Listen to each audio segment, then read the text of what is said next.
Hello friends, welcome to physics time. तो आज हम करते हैं हमारे next questions of alternating current. Alternating current बहुत डिमांड में था। आई डोंट नो इसकी क्यों इतने क्वेश्चंस आपको टफ लगते हैं। कमेंट्स में मुझे बहुत सारे लोगों ने बोला कि अल्टरनेटिंग करंट करवाओ मैम। सो इसके जो बेसिकली ज़्यादा क्वेश्चंस होते हैं वो पावर फैक्टर पे और करंट वोल्टेज इन पे ही आते हैं। तो let's start with the first question. Alternating voltage दी हुई है V is equal to 400 sine 500 pi T is applied across a resistance of 0.2 kilo ohm. तो आरएमएस वैल्यू ऑफ करंट निकालनी है हमें। तो इसमें हमें बस पता होना चाहिए कि ये जो इक्वेशन लिखी जाती है इसमें टर्म्स कैसे लिखी जाती है। ये हमने लिखी है इक्वेशन, इसमें जो ये फर्स्ट टर्म होती है ये V नॉट होती है। तो ये जो लिखा होता है ये साइन ओमेगा टी होता है अंदर, तो 500 पाई ओमेगा होता है। तो अभी इसकी नीड नहीं है, हमें नीड किसकी है? वी नॉट की। हमें यहाँ वी नॉट दिया हुआ है 400 वोल्ट। आर कितना दिया हुआ है? 0.2 किलो ओम। तो इसको ओम में चेंज कर लो, 200 ओम हो गया। आई नॉट की वैल्यू क्या आ जाएगी? V naught by R, 2 ampere. लेकिन हमें क्या पूछा है? RMS value. आरएमएस वैल्यू क्या होती है? आई नॉट, यानी आई नॉट होता है peak value, I naught by √2। तो 2 बाय √2 क्या आ गया? √2। अब अगर आप आंसर देखो ऊपर, कोई भी √2 में आंसर है नहीं, तो हमें √2 की वैल्यू पुट करनी पड़ेगी। वो क्या होती है? 1.414 एम्पियर। तो हमारा आंसर आ गया यहाँ पर दिस। अभी देखो, एक तो ये वे होता है आरएमएस वैल्यू निकालने का, ये बिल्कुल नॉर्मल तरीका होता है। लेकिन ये फॉर्मूला भी कहीं से डेराइव हुआ होगा, तो इसके लिए एक क्वेश्चन मैंने लास्ट में रखा है, 5th 6th क्वेश्चन है। तो वो आपको बताएगा कि ये वैल्यू कहाँ से आती है, तो उसके बेसिस पे भी क्वेश्चन आ सकता है। तो वो क्वेश्चन करेंगे हम 5th में। Now moving to second question, power factor, जो मैं बोल रही हूँ अक्सर आता है पावर फैक्टर का question. If power factor is 1/2, किसी सर्किट है, कोई सर्किट है LR सर्किट, उसका पावर फैक्टर 1/2 दिया हुआ है। आर की वैल्यू दी है 100 ओम और फ्रिक्वेंसी की वैल्यू दी है 50 हर्ट्ज। तो हमें एल की वैल्यू निकालनी है। तो पावर फैक्टर क्या होता है? कॉस थीटा, कॉस फाई लगा लो, कॉस थीटा लगा लो, आपकी मर्जी है, इज इक्वल टू R/Z। यहाँ पर आर की वैल्यू दी हुई है 100, कॉस पावर फैक्टर यानी कॉस थीटा की वैल्यू दी है 1/2, जेड की वैल्यू निकल गई 200 ओम। Z क्या होता है for RL circuit? Z is equal to R² plus XL square. यहाँ पर से XL की वैल्यू निकल जाएगी, यहाँ पे 200 पुट कर दो, उसका स्क्वायर हो जाएगा। तो यहाँ से XL की वैल्यू आ गई 100√3। अब आपको पता होता होगा ये क्या होता है? रिएक्टेंस ऑफ द इंडक्टर, या इंडक्टेंस लगा लो उसका, sorry, reactance of the inductor होता है। इसकी वैल्यू होती है ओमेगा इंटू एल। ओमेगा होता है 2 पाई म्यू एल। तो यहाँ से हम एल की वैल्यू निकाल सकते हैं। एल को इधर रख देंगे 2 पाई, और म्यू की वैल्यू क्या दी है 50। तो ये जब कट हो जाएगा हमारे पास आ जाएगा √3/पाई। इसे आगे भी सॉल्व कर सकते हैं पाई की वैल्यू पुट करके, लेकिन हमारे आंसर के अकॉर्डिंग हमें जो चाहिए वो मिल गया, √3/पाई हेनरी। नेक्स्ट क्वेश्चन, इसमें बोला है सीरीज LR सर्किट है। ओके, आपको जो यहाँ पर LR, LCR या जितने भी सर्किट्स अवेलेबल होंगे वो सीरीज में देंगे। पैरेलल के क्वेश्चंस नहीं आते हैं, तो पैरेलल वाले को स्किप कर सकते हो आप। ज़्यादातर सीरीज के ही क्वेश्चन, अगर पेपर बहुत टफ बनाना हुआ तो पैरेलल का कोई एक क्वेश्चन डालेंगे, वरना नहीं। तो यहाँ पर सीरीज LR सर्किट है और इसमें XL दिया हुआ है 3R। अब इन्होंने बोला इसी सर्किट में एक कैपेसिटर और लगा दिया जिसका XC यानी उसका रिएक्टेंस है R। तो हमें जो नया और पुराना दोनों का पावर फैक्टर निकाल के उसका रेशियो बताना है। तो पावर फैक्टर का हमें फॉर्मूला पता है क्या होता है? R/Z। दोनों के लिए R तो सेम है, हमें दोनों के लिए Z निकालना है। पहले कैपेसिटर नहीं था सर्किट में, पहले LR सर्किट था, उसके बाद LCR सर्किट बन गया। तो दोनों के लिए Z निकालो पहले। तो ओल्ड यानी कि जब RL सर्किट था तब z कितना होगा R square plus XL square. जो इसकी वैल्यू है वो दी हुई थी 3r। जब इसे सॉल्व करेंगे तो we get z is equal to √10r। अब न्यू जो सर्किट हो गया वो हो गया RLC सर्किट।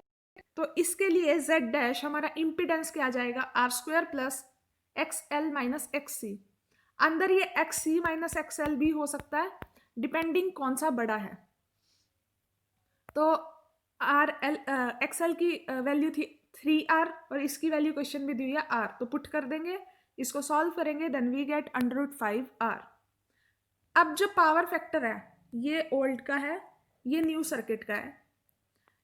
जो इसका पावर फैक्टर वो क्या आएगा r/z, इसका पावर फैक्टर क्या आएगा r/z डैश। दोनों के पावर फैक्टर्स। अब ये देखो रेशियो क्या निकालनी है, न्यू टू ओल्ड, यानी न्यू वाला ऊपर आएगा ओल्ड वाला नीचे। इसका ध्यान रखना क्योंकि इससे रेशियो कन्वर्ट हो जाती है और हमारी उल्टा आंसर आ जाता है। तो ये क्या आएगा r/z डैश और r/z, तो ये क्या आ गया z/z डैश। इनकी वैल्यूज पुट कर दो तो √2 आ गई इसका answer. This is the answer. अगर आप ओल्ड बाय न्यू निकाल दोगे तो ये आंसर आ जाएगा। तो ये ध्यान से देखना कि क्वेश्चन में न्यू टू ओल्ड रेशियो पूछा या ओल्ड टू न्यू रेशियो, ये गड़बड़ मत करना, कभी पूरा क्वेश्चन ठीक करके यहाँ गलत कर जाओ। नाउ फोर्थ क्वेश्चन में हमें बोला है कि हमें एक ग्रुप ऑफ इलेक्ट्रिक लैंप्स दिया है जिसकी टोटल पावर जो है वो 1000 वोट है। उसमें एक एसी वोल्टेज अप्लाई की गई जिसका ईएमएफ जितना था voltage 200 sine 310t plus 60 degree. हमें करंट की आरएमएस वैल्यू निकालनी है। अब आप सोचोगे कि ये तो फर्स्ट वाले क्वेश्चन जैसा हो जाएगा, नहीं, ये उससे अलग है थोड़ा सा। इसमें क्या है, हमें ई दिया हुआ है, यानी जो ये 200 है this is the peak value E note. Theta कितना दिया हुआ है 60 डिग्री, ये याद रखना है, यहाँ पर ये इंक्लूड होगा। अभी तक उसमें किसी में फेज नहीं दिया था लेकिन इसमें फेज इंक्लूड किया हुआ है। Now E R M S कितना आ जाएगा ई नोट बाय √2, ये आ गया। पावर जो होती है वो किसी सर्किट की वो कैसे निकालते हैं, I R M S value V R M S value into cos theta. हमें क्या निकालना है I R M S. Power कितनी दी हुई है 1000, आई आर एम एस निकालना है, वी आर एम एस लगा लो या E R M S, voltage ही है, सो उसकी वैल्यू है ये 100√2। थीटा कितना है 60 डिग्री, तो ये cos 60। तो इसको आई आर एम एस को सॉल्व कर देंगे। यहाँ पे cos 60 की वैल्यू क्या आती है 1/√2, यहाँ से ये कट हो गया 10/√2 बच गया, इसको इधर ले जाएंगे, ये कितना आ गया 20√2। √2 नीचे नहीं रख, क्योंकि यहाँ पर आंसर में 20√2 कोई आंसर है नहीं है, तो हम इसको √2 से मल्टीप्लाई √2 से डिवाइड करके आंसर निकाल लेंगे जो हमें रिक्वायर्ड है। 10√2 एम्पियर इज द आंसर। तो इसमें बस पावर का नया फॉर्मूला ऐड हो गया था कि आई आर एम एस और V R M S into cos theta, that cos theta is the power factor. ये भी ध्यान रखना। Question number 5। अब ये बोल रही थी मैं क्वेश्चन जो थोड़ा अलग है, और ये शायद एक प्रीवियस ईयर में देखा था मैंने एचटेट के, आई थिंक 2018 या 19 के पेपर में था ये। उसमें ये है एक सर्किट है जिसमें आई दिया हुआ है, आई कैसे चेंज हो रहा है 2√t। हमें जो है root mean square RMS value निकालनी है करंट की बिटवीन 2 सेकेंड टू 4 सेकेंड। अब यहाँ पर हम वो वाला फॉर्मूला नहीं लगा सकते I R M S is equal to I naught by √2, क्योंकि यहाँ पर आई नोट की वैल्यू गिवन ही नहीं है, यहाँ पर वैल्यू गिवन है आई की सिर्फ। अब अगर हम आई की बात करें तो आई की वैल्यू ऊपर पॉजिटिव हो जाएगी नीचे नेगेटिव, तो अगर मैं इसकी एवरेज वैल्यू निकालूंगी तो वो ओवरऑल 0 आ जाएगी। इस वजह से अब हम आई की एवरेज वैल्यू नहीं निकाल सकते, तो हमें किसकी वैल्यू निकालनी पड़ेगी आई स्क्वायर की एवरेज वैल्यू। इसीलिए इस फॉर्मूला को यहाँ से I R M S value यहाँ से इंट्रोड्यूस करवाई गई थी, जो फॉर्मूला आप जनरल यूज करते हो। यहाँ पर हम average time average of I square निकालेंगे, इसको बोलते हैं time average of I square या average value of I square. इसका फॉर्मूला क्या होता है integration of I square D T by D T. ठीक है, नाउ आई की वैल्यू कितनी दी हुई है 2√t, आई स्क्वायर की कितनी होगी 4t, यहाँ पर पुट कर दी dt। कहाँ से कहाँ तक निकाला 2 से 4 तक। और नीचे भी है 2 से 4 तक। नीचे सॉल्व करोगे आ जाएगा 2, ऊपर सॉल्व करोगे आ जाएगा t²/2, 2 to 4। Integration he solve करना, आप सॉल्व करोगे दैट विल बिकम 12। खुद सॉल्व करके भी देख लो इतना तो। अब ये जो आई स्क्वायर की एवरेज वैल्यू आ गई है, अब इसमें से IRMS की वैल्यू कैसे निकलती है, इस वैल्यू का अंडर रूट कर दो, अंडर रूट ऑफ 12, तो ये आ गया 2√3 एम्पियर। और यहीं को सॉल्व करके हमने निकाला था I0/√2, यहीं से सॉल्व करके I0/√2 वैल्यू आती थी। नाउ तो ये एक और तरीका है IRMS वैल्यू निकालने का। तो ये दो ही तरीके होते हैं IRMS वैल्यू निकालने के, एक शॉर्ट फॉर्मूला, एक उसकी expanded derivation. So moving to next question, question number 6। ये छोटे क्वेश्चन है लेकिन इंपॉर्टेंट है बिकॉज इस टाइप के थियोरेटिकल क्वेश्चंस भी पूछ लेते हैं। Current is in A circuit is wattless if, current wattless कब होगा, वॉटलेस मतलब वॉट किसकी यूनिट होती है, पावर की, वॉटलेस मतलब पावर जीरो कब होगी, इन चारों ऑप्शंस में से चूज करके बताना है। तो अगर आपने ये टॉपिक पढ़ा है तो आपको पता होगा कि जब रेजिस्टेंस जीरो हो जाता है तो cos फाई जीरो हो जाएगा, यानी पावर फैक्टर। पावर फैक्टर क्या होता है, cos फाई, याद हो आपको, R/Z। अगर R ही जीरो हो गया तो cos फाई जीरो हो गया। इसका मतलब P की पावर की जो फॉर्मूला होता है वो होता है IRMS VRMS cos फाई, तो पावर क्या होगी, जीरो, यानी R के जीरो होने से पावर जीरो हो रही है, करंट वोटलेस हो रहा है। इसका मतलब सेकंड ऑप्शन होगा इसका आंसर। बाकी आंसर्स भी आप ट्राई कर सकते हो लेकिन उसका कोई फायदा नहीं है, फर्स्ट ही ठीक है। Now moving to seventh question. Seventh question में बोला है कि पावर फैक्टर है किसी सीरीज LCR सर्किट का, वो रेजोनेंस के टाइम पे कितना होगा, उसकी वैल्यू कितनी होगी। अब आपको पता होना चाहिए कि रेजोनेंस पावर फैक्टर जो होता है हमारा R/Z होता है। रेजोनेंस कब होता है, जब XL = XC हो जाता है। Z का फॉर्मूला क्या होता है, पावर फैक्टर में Z ही निकालेंगे, R तो हमें पता ही होता है, R² + XL - XC का स्क्वायर। तो ये दोनों तो इक्वल है, ये कैंसिल हो गए, तो Z = R आ गया, तो पावर फैक्टर क्या हो गया, R/R = 1। तो रेजोनेंस के टाइम पे पावर फैक्टर 1 होता है, ये याद रख लो। स्टिल मैंने निकाल के इसलिए दिखा दिया ताकि आपको थोड़ा दिमाग में रहे कि भूल भी जाओ वैल्यू तो निकाल सको किसी भी पॉइंट पे। नाउ लास्ट क्वेश्चन, ये वाला क्वेश्चन 2 बार HTET में आ चुका है एज इट इज, तो इस क्वेश्चन को एक बार देख ही लो। एक बार 2019 के पेपर में था, एक 2016 के पेपर में था आई थिंक ये। तो देखते हैं इस क्वेश्चन को। इसमें बोला है हमें I की वैल्यू दी है I1 sin ωt, I2 cos ωt, और हमें क्या बताना है, IRMS वैल्यू इसकी।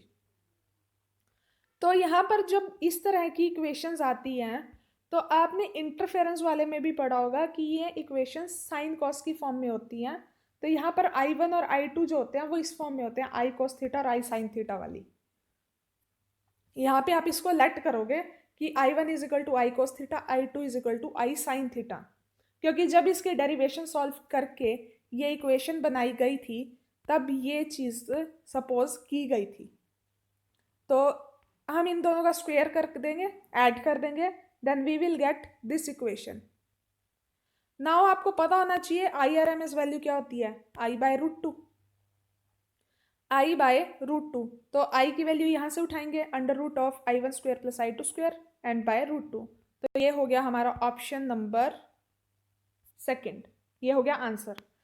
मतलब इसकी बस ये चीज़ याद रखने की ज़रूरत है, बाकी आपका हो भी जाएगा ये क्वेश्चन। कुछ लोग इसे बहुत अलग अलग तरीके से भी करते हैं, ऑप्शन सॉल्व करके देख लेते हैं, तो दैट इज़ योर विश कि आप ऑप्शन सॉल्व करके देखोगे, ऐसे सॉल्व करके देखोगे, आपकी तब भी निकल जाएगी ये वैल्यूज़, ठीक है। नाउ यहाँ पर हो गया हमारा अल्टरनेटिंग करंट के ये 8 क्वेश्चंस। आई होप ये आपके लिए हेल्पफुल हो। इसमें से कुछ प्रीवियस ईयर हैं, कुछ related to previous year questions हैं, या फिर जो क्वेश्चंस DSSB में आए हैं, HTET में आए हैं, KVS में आए हैं, तो हर तरह के क्वेश्चंस यहाँ पे हैं अवेलेबल। इसके बाद हम नेक्स्ट टॉपिक में वेव ऑप्टिक्स यानी interference, diffraction plus compound microscope और एस्ट्रोनॉमिकल टेलीस्कोप, इनके क्वेश्चंस प्रोवाइड करवाऊंगी मैं। तो अगर हमारे एग्जाम से पहले कम से कम +2 के इस तरह previous year plus important questions revise भी हो जाएं, तो हमें फॉर्मूलाज माइंड में बैठ जाएंगे। और टाइप ऑफ क्वेश्चन अगर सेम आ गया ना, अगर इनमें से कोई कुछ क्वेश्चंस आए ना, तो with same definition, sorry, same आएंगे, बिल्कुल सेम, आपका मतलब वैल्यूज भी चेंज नहीं होंगी। तो अगर इसमें से क्वेश्चंस रिपीट हो गए पेपर में, तो प्लीज़ इनको एक बार देख लेना, देखने से कुछ नहीं हो जाता आपका। अगर आपके लिए दो क्वेश्चन, एक वीडियो से एक क्वेश्चन भी आ गया ना, तो आपके तो वहाँ पे ऐश हो जाएगी पेपर में। हो, अगर आपको वीडियो अच्छी लगी हो, प्लीज़ लाइक करना and please subscribe the channel. Thank you.